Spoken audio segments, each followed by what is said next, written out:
It's not normal to have people showing up and shooting up 20 people. And then everybody's response is thoughts and prayers, thoughts and prayers. It's insanity. And we didn't want to live in that insanity anymore.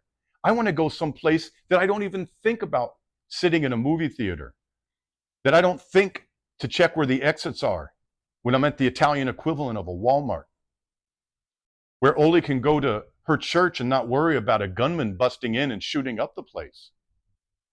There's a lot of things that you now take for granted in your country that aren't necessarily the same all over the world.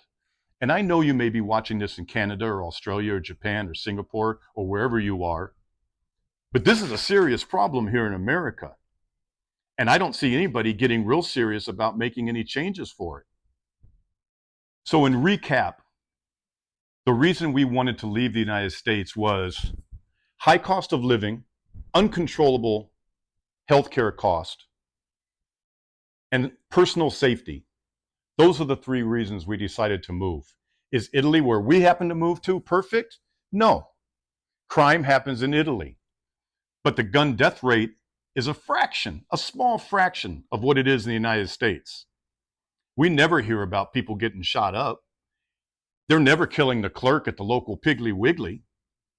It's very rare that you hear about any sort of violence there. There's petty crime. But even that, where we live, there's not a lot of that either. It's not easy to make a move like we did, and it takes a whole lot of planning on your part. You have to get your visa. We got the ERV in Italy, elective residency visa. When you get there, you then have to get your permesso di soggiorno. That took about 400 days. Part of that was our fault. Then you have to get your tessera sanitaria, which is your national health care card. All those things total took us about 500 days. But that's fine, because Italy is so inexpensive.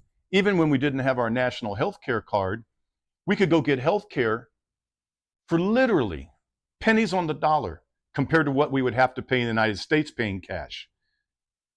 I got an x-ray for $30. Oli got an MRI for $200. She was charged that $12,000 I told you about earlier. That's what they charged our insurance company. Then we had to pay $2,700 of it, but in Italy she could have got it done for $200. These are why, these silly things are why we quit on the United States and decided to move to Italy. Now people ask me, what is it about Italy in particular that you find so attractive?